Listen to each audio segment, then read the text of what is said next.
17.R5, la mort du Messie est présentée dans la doctrine des 12 apôtres promise à Élim. Un conseil pour voir l'image de la vidéo en grand format. Veuillez zoomer ou toucher en bas de l'écran, mais à droite le petit point en forme de croix indiqué par la flèche. Je répète ceci.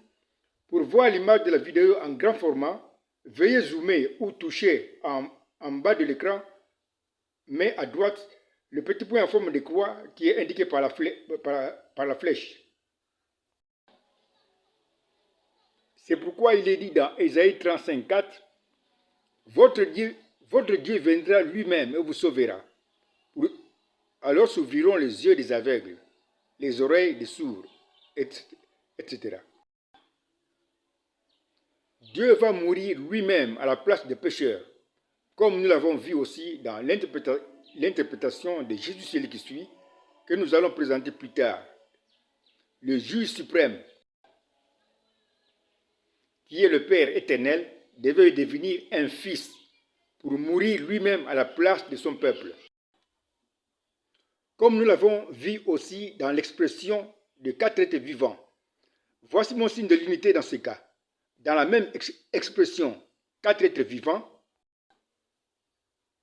il y a 4 et les êtres vivants, qui sont des choses bien différentes, mais qui ont comme signe qui montre leur unité, la même expression qui les unit. Comme si après, nous avons un schéma qui montre l'unité du nombre 4 avec les êtres vivants. Nous avons trouvé un schéma de prophétie qui explique qui sont les 4 êtres vivants, mais dans une langue inconnue.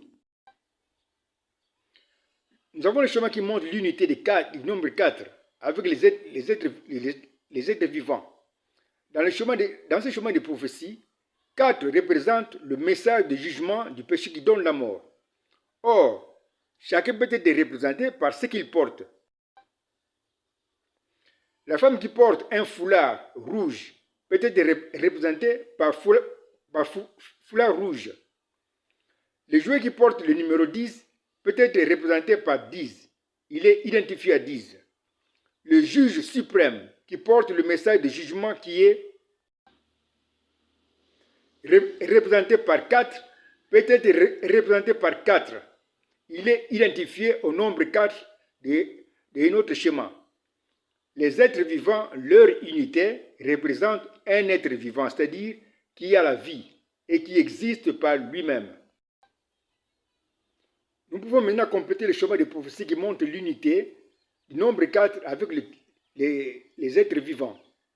Nous lisons maintenant la prophétie qui est écrite en bas, comme l'indiquent les 2 flèches. Nous lisons la prophétie en bas. Le juge suprême qui porte comme juge le message de jugement qui est ici représenté par 4 du péché qui donne la mort est un être vivant, c'est-à-dire qui existe par lui-même. Les 4 êtres vivants représentent donc le juge suprême qui est l'ange de jugement, qui est le créateur qui existe par lui-même. Maintenant une question, et que va faire le juge suprême que je suis, puisqu'il pense déjà, mais alors déjà, au péché qu'il va juger? La réponse se trouve dans le nombre 4, qui est une double prophétie, c'est-à-dire une double représentation. En effet, nous avons dit que ce nombre 4 représente le message de jugement du péché qui donne la mort. Nous avons ici un cas possessif qui est ici introduit par Dieu, que nous avons indiqué par Dieu, qui est souligné. Or, je t'ai enseigné ceci. Quand nous avons un cas possessif, les noms qui sont cités sont dans l'unité. Dans notre cas, le nombre 4 est un message de jugement du péché qui donne la mort. Un message de jugement du péché qui donne la mort. Qui donne alors l'unité suivante, qui montre l'unité d'un message de jugement et le péché qui donne la mort. Ce petit mariage montre que le même nombre 4 peut représenter 1. Le message de jugement, 2. mais aussi le péché qui donne la mort. C'est bien ici ce qu'il y a dans ma pensée en tant que l'auteur même de ma Bible. Le même nombre 4, mais qui a deux significations. Quand le nombre 4 a représenté d'abord le message du jugement, nous avons trouvé le chemin suivant, qui montre l'unité du nombre 4 avec les êtres vivants. Nous avons trouvé la prophétie suivante que nous lisons en bas, comme l'indiquent les deux flèches. Le juge suprême.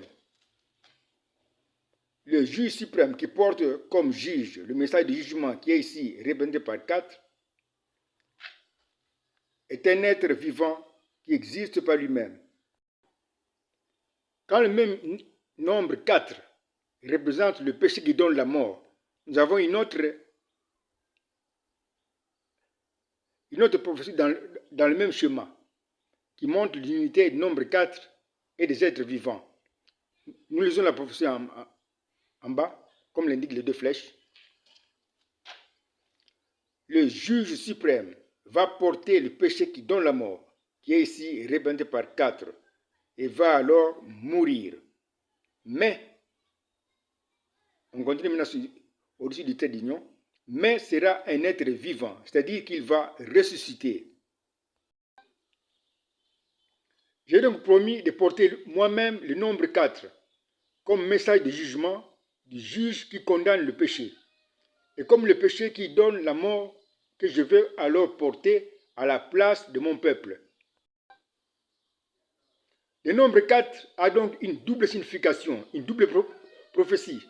Nous voyons bien que les 4 êtres vivants représentent un être vivant qui existe par lui-même et qui porte un message de jugement qui est ici représenté par 4,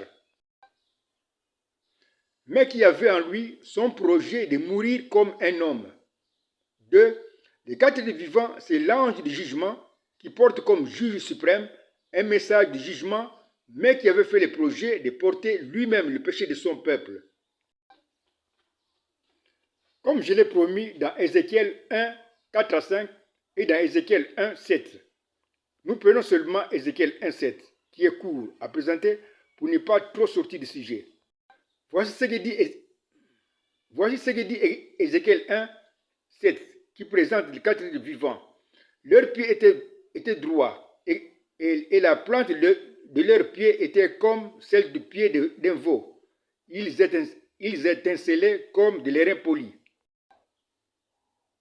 Nous formons une phrase comme je t'apprends à le faire, mais qui est si simple comme ci-après. Les 4 êtres vivants avaient le pied de veau, mais qui brillait comme de l'airain poli.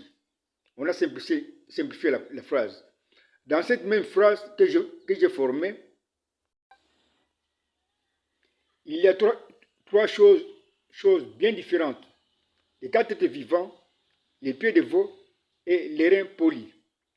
La même phrase que j'ai formée devient un signe de liaison ou de l'unité qui unit les 3 choses dans un mariage prophétique. Comme si après, nous avons un chemin qui montre l'unité des 4 êtres vivants, des pieds de veau et aussi de l'airain poli. Nous avons trouvé un chemin de prophétie écrit dans une langue inconnue même aux anges, mais dans lequel il y a ce cas possessif, les pieds de veau. Or, je t'ai enseigné il y a plusieurs années ceci, quand nous avons un cas possessif comme la main de Moïse, la parole de Dieu, la balle du chien, les pieds de veau, les noms qui sont cités sont dans l'unité, comme ci-après. Nous avons ici l'unité des pieds et des veaux. Les pieds, nous avons ici le dessin qui montre l'unité des pieds et des veaux.